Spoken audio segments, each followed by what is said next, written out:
આપ અહીંયા જુઓ તો એક બ્લોકમાં પડી ગયું છે. કોંગ્રેસને 2000, ભાજપને 4000 ઉપર જે હોય તે. સાહેબ 4 કે 5 રાઉન્ડ તો એવા થયા કે 2000 4000 2000 4000 2000 4000. આવું શક્ય જ ના હોય. કદાચ એ 5000 જતા રહે ને હું 1000 માં રહું. કદાચ એ 4000 જાય તો મને 2000 કે 3000 મળે. ક્યાંક ને ક્યાંક ફર્ક પડવો જોઈએ આંકડામાં, જે ફળ્યો નથી. હમણાં છેલ્લે મેં જોયું તો મને 700 મળ્યા, એમને 7000 મળ્યા. અરે ભાઈ, એમની કામગીરી તો બોલો. એમની કામગીરી શું છે? અહીંયા તો કોઈ એમને ઓળખતું છે નહીં. રમેશ ચાવડા તો વ્હાઈટ કપડા ઉપર કદી મેં દાગ પડવા દીધો નથી. હું 95થી એક ધારો મ્યુનિસિપાલિટીમાં આજ પણ મારું ફેમિલી છે. હું 30 વર્ષથી મ્યુનિસિપાલિટીમાં ચૂંટાઈને આવું છું. ક્યાંય મેં એક નવા પૈસાનું કરપ્શન કર્યું નથી. હું 3 વિધાનસભા લડ્યો છું. 3 વિધાનસભામાં કોઈ એમ કહે કે મારી પાસેથી 500 રૂપિયા ફંડ રમેશભાઈ લઈ ગયા છે, ચૂંટણી ફંડ, તો હું મારું રાજકારણ છોડી દઉં. હું તો જે પૈસા લગાડું છું મારા ઘરના પૈસા લગાડું છું. મારો બાબો કેનેડા છે, મારા સગા બધા ફોરેનમાં છે. મને મારા ફેમિલીમાંથી ફંડ મળી રહે છે. હું કોઈની પાસેથી ફંડ લેવા જતો છું જ નહીં. વાત રહી બીજી, નાનામાં નાનો માણસ કે જે વાઘરી કોમ્યુનિટી, જે નીચામાં નીચી કોમ્યુનિટીમાં જે હોય, રાવળ હોય કે શું કહેવાય દેવી પૂજક હોય કે જે બીજા કોઈ પણ, તો એમના લારી ગલ્લા કંઈ આ ઉપાડી જાય કે કંઈ થાય, એ બધા ભાજપને મત આપે છે. ભાજપને મત આપવા હોવા છતાં ભાજપના નગરપાલિકાવાળા એમનું ઉપાડી જાય તો હું એમને બચાવવા હું જઉં છું ને બધાને ફરી પાછા 1.5-2 મહિના સુધી કામે ના લાગવા દે. ગરીબ માણસ દીવાદાર થઈ જાય તો હું પાછા એમને મદદ કરવા જાઉં છું. તો મારું કામ કોઈ દિવસ મેં કોઈ વાણિયો, કોઈ પટેલ હોય કે કોઈ પણ કોમ્યુનિટીના હોય, કોઈ વેપારી હોય, કોઈ બિલ્ડર હોય, સાહેબ મને સાંભળતું નથી કે મેં કોઈની વિરુદ્ધમાં ક્યાંય ગેરકાયદેસરમાં હોય છતાં મેં એના ઉપર હાથ નાખ્યો હોય કે મેં કોઈની પાસેથી કરપ્શન કર્યું હોય.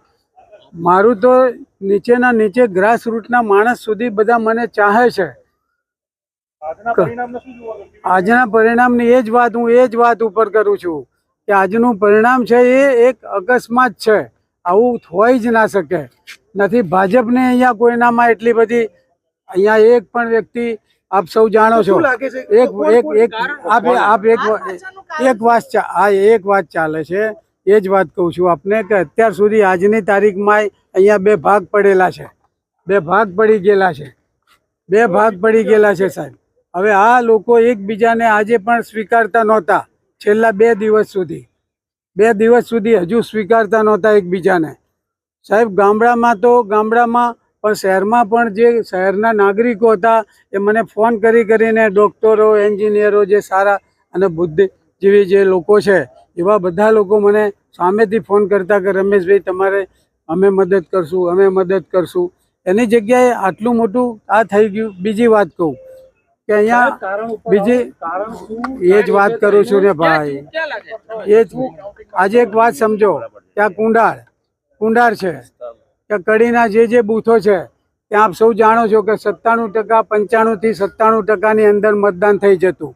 આ વખતે આપણે જે મતદાન થયું એ 55% અટકી ગયું. 55% અટક્યું એટલે મને તો સીધી લીટીમાં હતું કે હું હવે જીતી જઉં છું.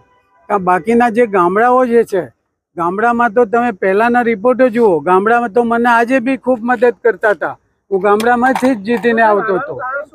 હારવાનું કારણ એ જ આપું છું કે ગમે ત્યાં કંઈ ને કંઈ મુશ્કેલી વાળું કારણ થયું છે. એવું લાગે છે કે ઈવીએમ મશીનમાં હોય કે જે પણ હોય, કારણ કે અહીંયા જે આપે જોયું તો આગળ કાચ છે, અંદર કાચના પેલામાં રાખ્યું છે. પાછળ એક કાચી દિવાલ ચણી દીધી છે, કાચી દિવાલ કે જેને પ્લાસ્ટર કે કંઈ કર્યું છે નહીં. એટલે આમાં ગમે ત્યારે કંઈક નાનો ભાગ તોડીને આમાંથી પાછળથી બારી ખોલીને આમાં કંઈક કર્યું હોય એવું મારી માન્યતા એવી છે. ના, આક્ષેપ નથી કરતો મેડમ. હા, એમાં ક્યાંક ને ક્યાંક આવું કંઈક એવું બનાવ બન્યો છે. બાકી તો આ જે પિક્ચર છે, આ પેટીઓમાંથી જે નીકળે છે એ શક્ય જ નથી સાહેબ. બેલેટ પેપર 44 બેલેટ પેપરમાં 4 મને મળ્યા, 2 કે 3 આપવાળાને મળ્યા અને બાકીના બધા ભાજપમાં ગયા. હવે તમે વિચાર કરો કે 44 લોકોએ ઘેર બેઠા જે બેલેટ પેપરમાં જે વૃદ્ધ હોય, અશક્ત હોય, આવા લોકોના જે બેલેટ પેપરમાં લોકોએ બેલેટમાં જે મત નાખ્યા એ ટોટલ એમની પાસે ગયા. 40 મત લઈ ગયા એ 44 માંથી. આ બધું એ જ્યારે 44 મત આપ્યા ત્યારે મારી પાસે આપવાળા ભાઈ હતા, આપના ઉમેદવાર.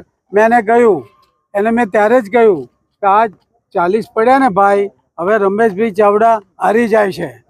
આપણે આ સીટ આપણે હારી જઈએ છીએ. કોઈ સંજોગોમાં રમેશભાઈ ચાવડા હવે જીતતા છે જ નહીં, કારણ આખું આ વ્યવસ્થિત એક આયોજનપૂર્વકનું ગોઠવાઈ ગયું છે. અને એમાં જીતને પડકારશો તમે? અહીંયા તો કોર્ટોમાં જાઓ તો 5 વર્ષમાં અહીંયા પેલો પૂરો થઈ જાય ત્યાં સુધી તો તમારું રિઝલ્ટ નથી આવતું ભાઈ. કોર્ટોમાં જાઓ તો અહીં 1 મિનિટના ભાવ લે છે વકીલો. આપણી જ્યારે હું તો સીધી લીટીનો માણસ છું, એટલે આપણી પાસે એટલા બધા તો પૈસા નથી. આપ સૌ બધા જાણો છો, મને ખબર છે કે હજુ સુધી મેં આપ સૌને એવી આટલી બધી મારી કામગીરી લીધી તો પણ આપણે